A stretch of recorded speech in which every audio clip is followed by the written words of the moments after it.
40 here. So, like God, I'm a bloke who's really slow to anger. I'm someone who's just filled with compassion and understanding. I'm just a regular man of the people. And if 40 won't stand up for the people against the oppression that they're suffering at the hands of the intellectuals, then who will? And so I say to you this day, right? I say to you, Harvard University. I say to you, Yale University. I say to you, the University of Chicago, Stanford University. I say to you, UCLA and Oxford and Cambridge. I say to you this day, let my people go. They will no longer be slaves to you. They will no longer subsidize you, right? They will no longer be little objects that you manipulate, right? You won't have the salt of the earth to bash around anymore, because 40 is saying, let my people go. Right here, right now, I'm taking a stand. I'm saying enough of this intellectual elite contempt for the common people. You know who also had contempt for the common people? You know who also had contempt for the first-person essay? Adolf Hitler, all right? So these Hitlerian, exterminationist, genocidal attitudes of contempt for the common people, well, I'm not putting up with it anymore. I am saying to you here and now, enough. All right, so this is the act of persuasion, a Words Without Borders conversation with Professor at Oxford University, Merve Emre. Everyone that Adam is a champ because he has COVID. He is. You were supposed to go on. And he told me not to make him laugh because he'll honk like that if I do. And I want to apologize in advance because there are a bunch of drunk college students outside of my office making lots of noise. So if you hear honking on my end, that's where it's coming from. So.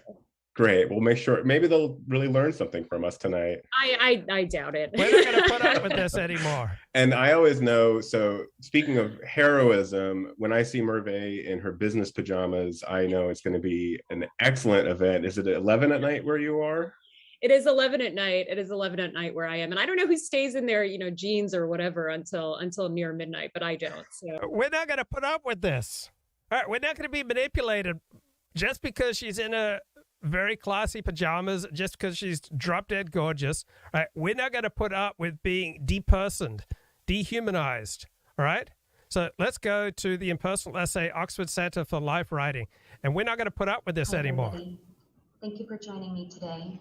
We're not going to put up with this. The title of my talk is The Impersonal Essay.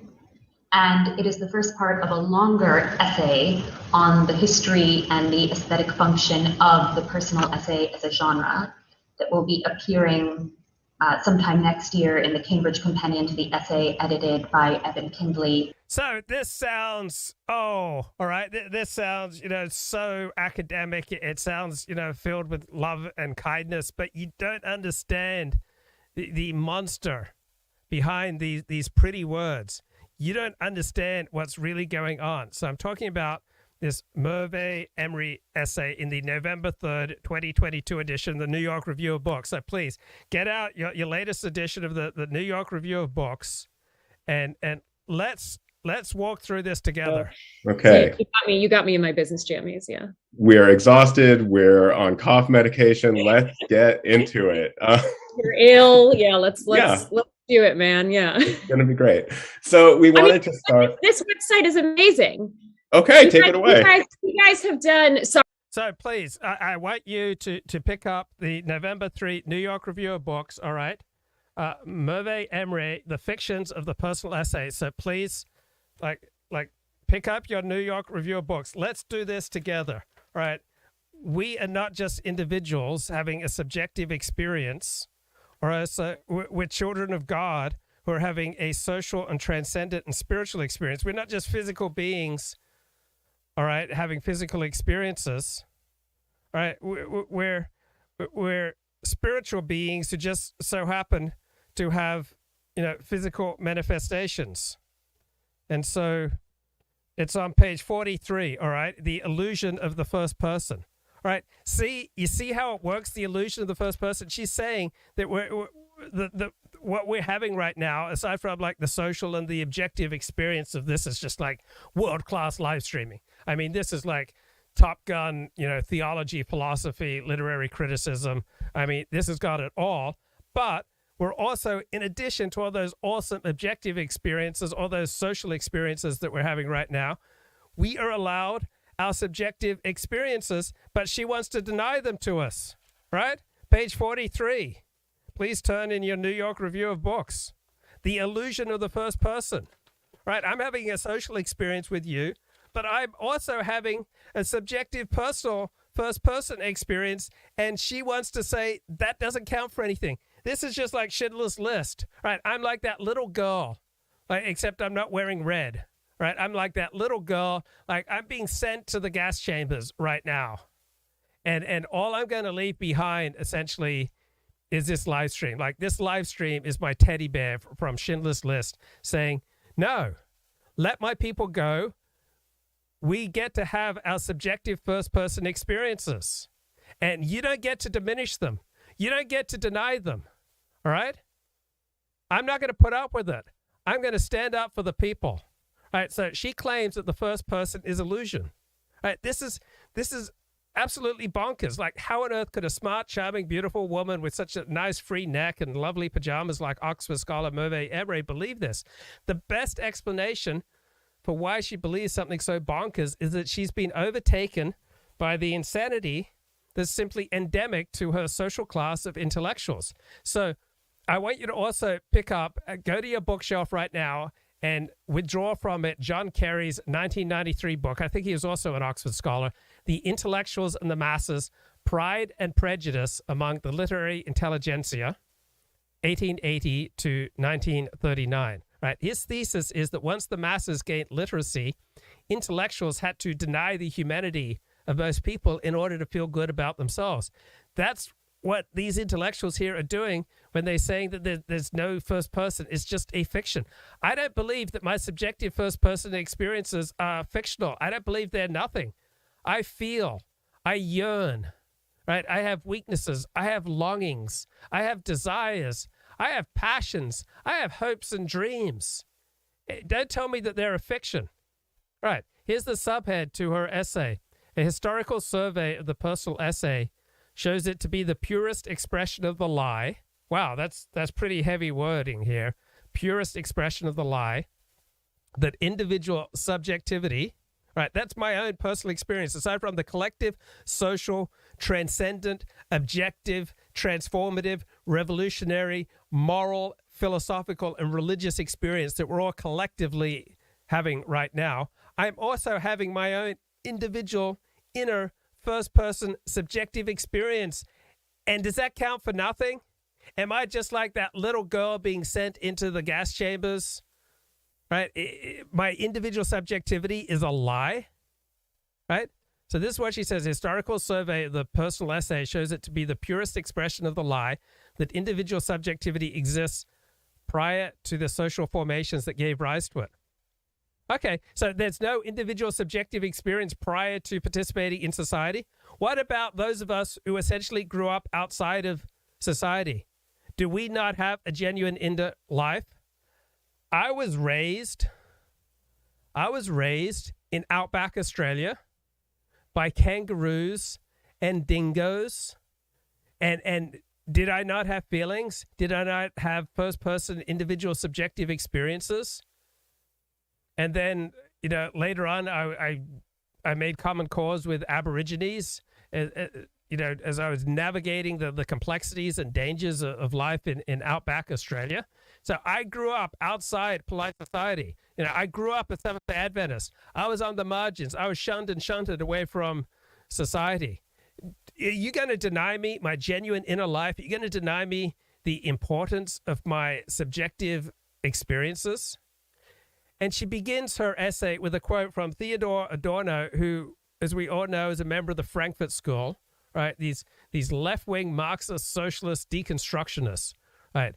Theodor Adorno says the essay form bears some responsibility for the fact that bad essays tell stories and I'm just trying to get my iPhone to open up here, that bad essays, all right, bad essays tell stories about people instead of elucidating the matter at hand.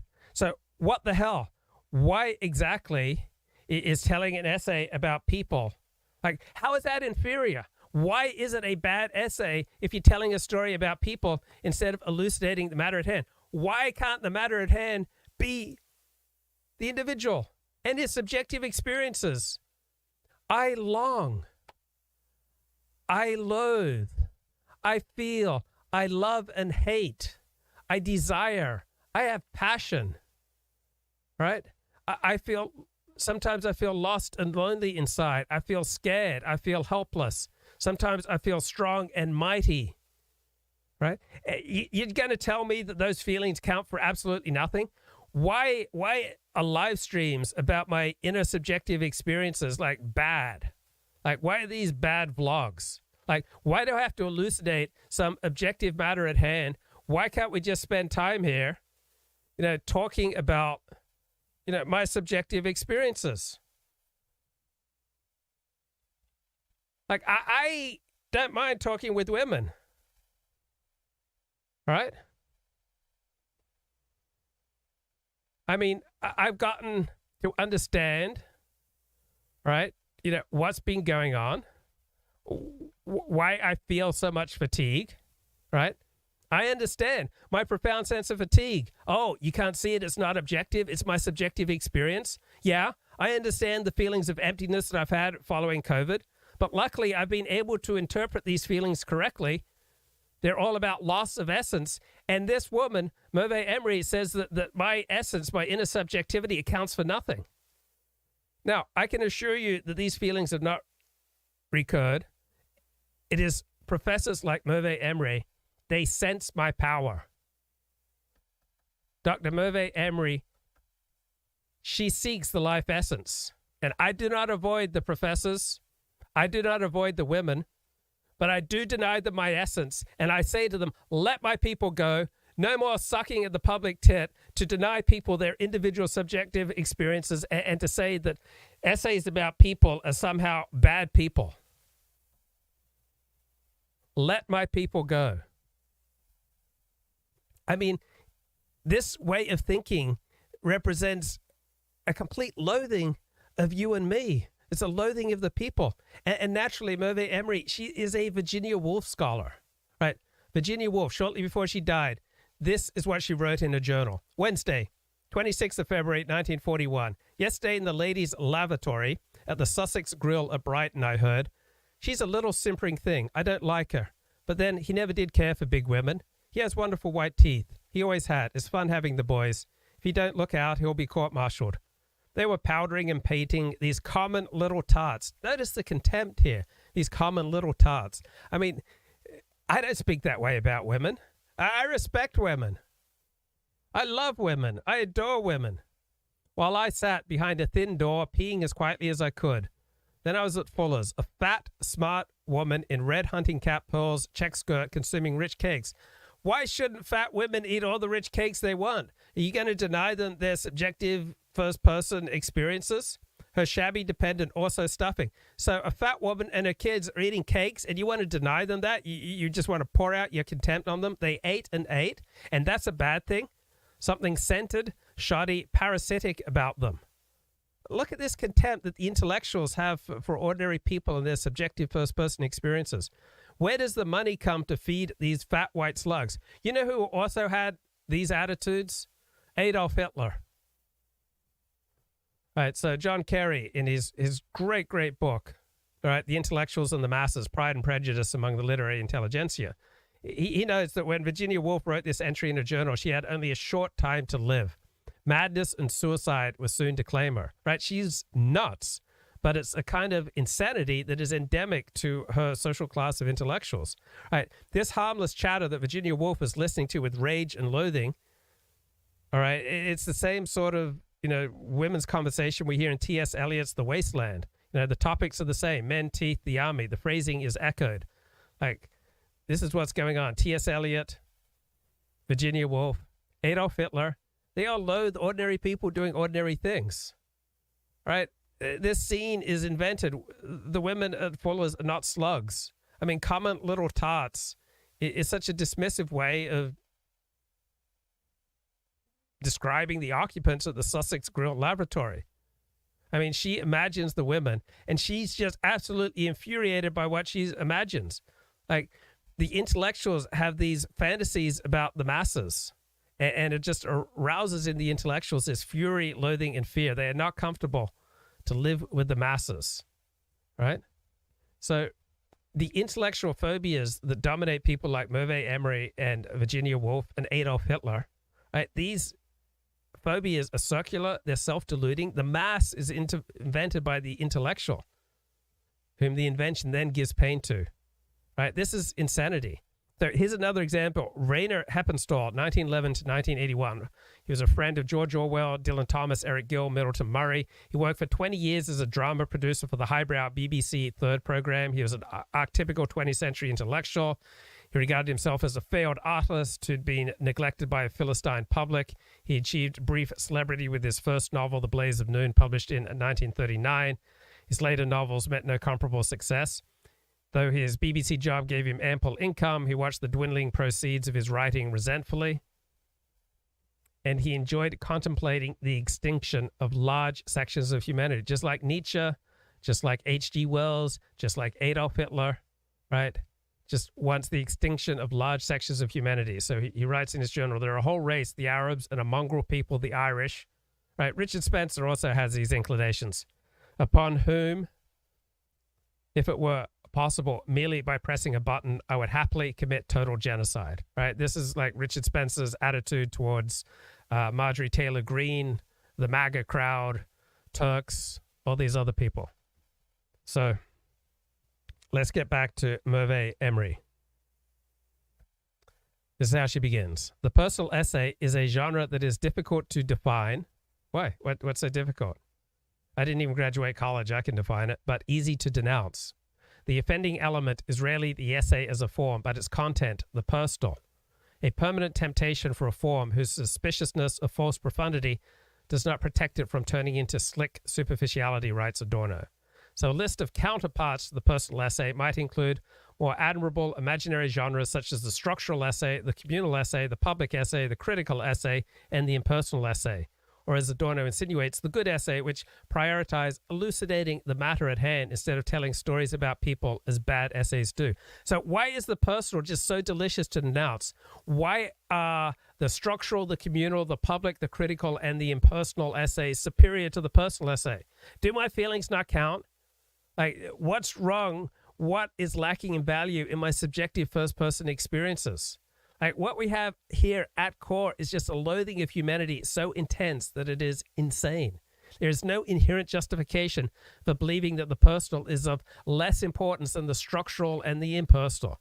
Right? The only way to believe, as Merve Emre does, is to have this overwhelming need to distinguish yourself from ordinary people by simply pouring out contempt for that which is humane, such as the feelings and experiences and the yearnings and the longings of the individual. And Cara Whitman.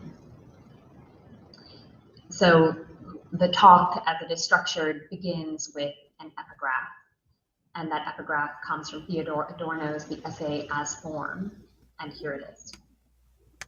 The essay form, however, bears some responsibility for the fact that bad essays tell stories about people instead of elucidating the matter at hand. To speak of the So why is that bad? Right? What's so horrible about that? Sorry, I'm sure you had something planned that got us to this point, but I'm going to skip it all and say that I think what you guys have done is absolutely extraordinary. And that's because it's intellectuals who are doing a words without borders thingy, right? It's not ordinary people. So she's got lots of praise for the intellectuals, but the yearnings and subjective first-person experiences of the regular Joe, right? She only has contempt, right? So by the late 19th century, we had universal education. We had the spread of literacy to the masses, and this empowered intellectuals like the Merve Emrys of the 19th century to produce a mode of culture which you could call modernism that the masses could not enjoy. So the new availability of culture through TV and other popular media has now driven intellectuals to evolve an anti-popular cultural mode that essentially reprocesses all existing culture and takes it out of the reach of the majority. Right? You can call this post-structuralism or deconstruction or just a theory. Essentially begins with the work of Jacques Derrida in the 1960s, and then he attracted all these imitators among academics, literary students eager to identify themselves as the intellectual avant-garde. So to do that, they have to establish their anti-popular, anti-individual, anti-first-person subjective experiences. To establish their anti-popular status, right, they need a theory to define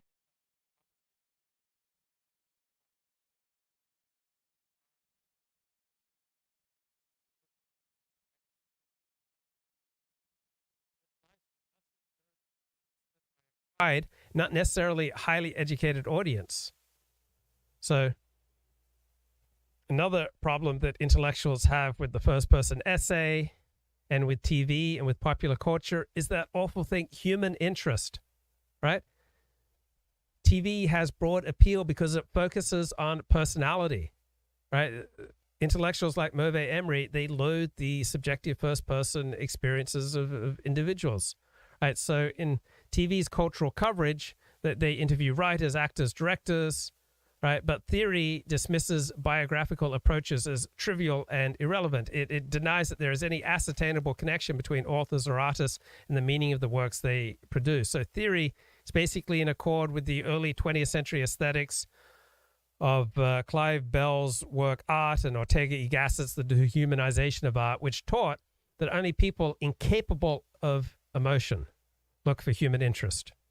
It's somehow low and beneath you to look for human interest and take a concern with the subjective first-person experience. And these are just sentimental irrelevancies in artistic works. So the passion and the pain of the man behind the poet, that's simply the province of the degenerate masses. It's not for the specially gifted minority, right? Theory is all about making obeisance to Nietzsche, just like Richard Spencer, right? Richard Spencer here is the typical modernist intellectual with absolute contempt for populism, nationalism, and the people.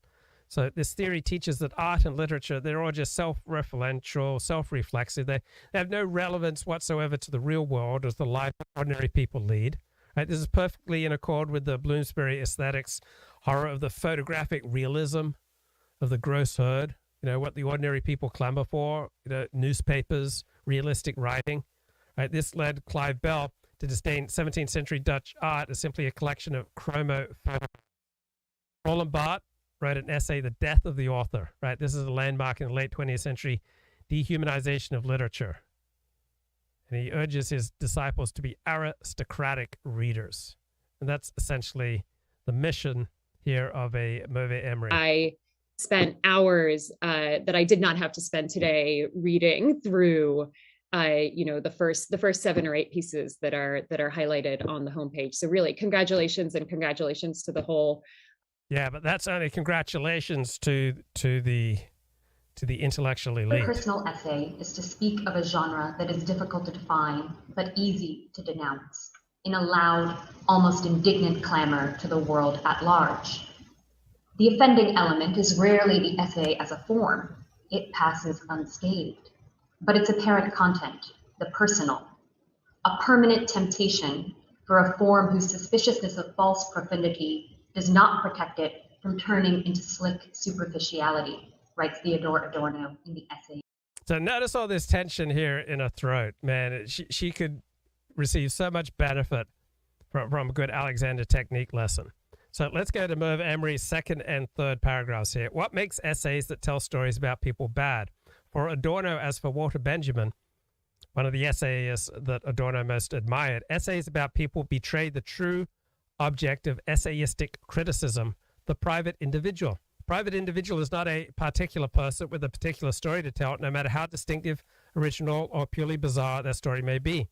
The private individual is not a proper name, not Virginia Woolf or Elizabeth Hardwick, nor Joan Didion or Zadie Smith, right? Rather, it is the idea that animates all these figures, the powerful, unobtrusive concept that gives the personal essay the appearance of ventriloquizing a singular and spontaneous subjectivity. Right. So there's nothing bad about essays that tell stories about people. Like, to believe this is inherently bad is to require a leap of faith into an insane world. Right. Now, I'm sure we're all better. We're all, better here. We're all better off. We're all grateful for the piercing insights of high IQ people such as Theodore Adorno and Walter Benjamin, who blessed us with such profundities as the object of essays about people is the individual. Without Adorno, without Benjamin, without the Frankfurt School, without Merve Emre, I would never have known that the object of essays about people is the individual.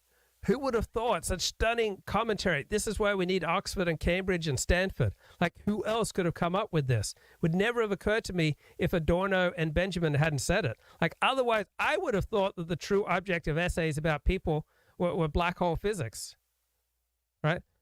So when Merve Emre states that the private individual is not a proper name, she's saying regular people count for nothing and they are worthy of extinction. Because what kind of person is not worthy of a proper name? Only a useless eater. Merve Emre writes, most essayists and scholars who write about the personal essay agree that its I is by necessity and choice an artful construction. Such stunning insight. You know what else are artful constructions?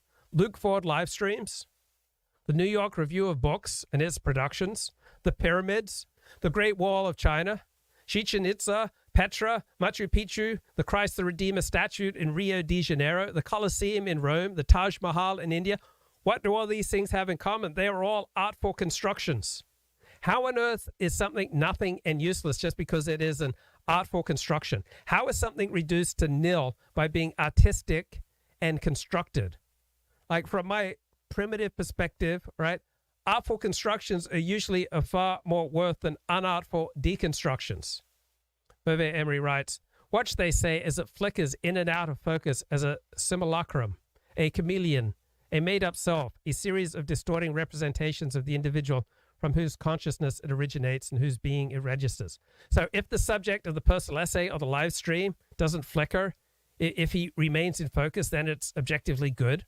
You know what stays in focus?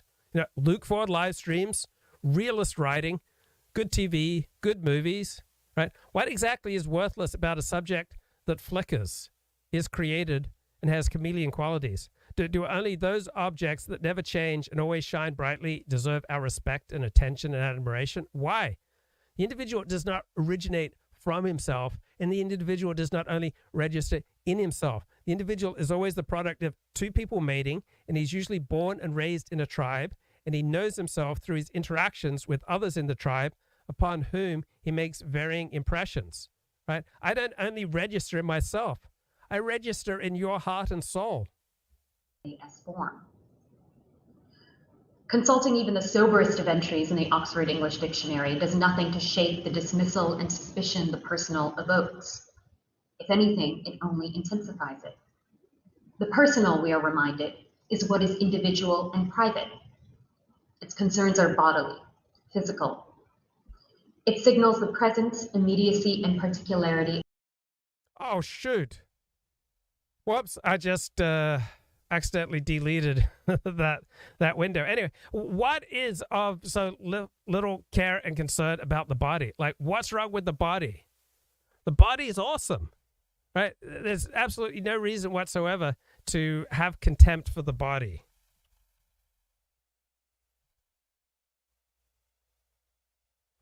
I mean, Hitler had these same attitudes, right? Wyndham Lewis, all right? The intellectual's intellectual. Rebecca West said, there's no one who can more deeply thrill one. T.S. Eliot calls Wyndham Lewis the most fascinating personality of our time, the greatest prose master of style of my generation. Right? Wyndham Lewis was a big champion of Hitler. And Hitler's worldview, the masses are essentially, useless eaters. All right, that's the same attitude of these intellectuals. Right? The masses are a fiction. You know what's a fiction? It's not the individual and his first-person subjective experiences. The masses are a fiction. This is John Kerry in his great book, The Intellectuals and the Masses. Right? The masses functions to eliminate the humanity of the vast majority of people, to deprive them of those distinctive features that make users of the term masses in their own esteem superior. Right? Saint Augustine wrote about the masses, right? The condemned mass. And he meant the whole race, with the exception of those elect individuals whom God had inexplicably decided to save. So, yeah, there's a well-established Christian precedent for disposing of the surplus mass by combustion, right? And this was finally given practical expression in our century in Hitler's death camps. So probably the classic intellectual account of the advent of mass culture in the early 20th century was by the Spanish philosopher Jose Ortega y Gasset. His book was called, in English translation, The Revolt of the Masses. It was published in 1930s. It's all worried about population increase. His ideas really come from Nietzsche, who also deplored overpopulation. Many too many are born, his Zarathustra declares, and they hang on their branches much too long. I wish a storm would come and shake all this rottenness and worm-eatenness from the tree. Everywhere the mediocre are combining in order to make themselves master, right? Doesn't this sound like Richard Spencer? So Nietzsche is probably one of the earliest products of mass culture. Mass culture generated Nietzsche in opposition to itself. Right? The immense popularity of Nietzsche's ideas among early 20th century intellectuals suggests the panic that the threat of the masses aroused. So W.B. Yeats recommended Nietzsche as a counteractive to the spread of democratic vulgarity. And George Bernard Shaw nominated Thus Spake Zarathustra as the first modern book.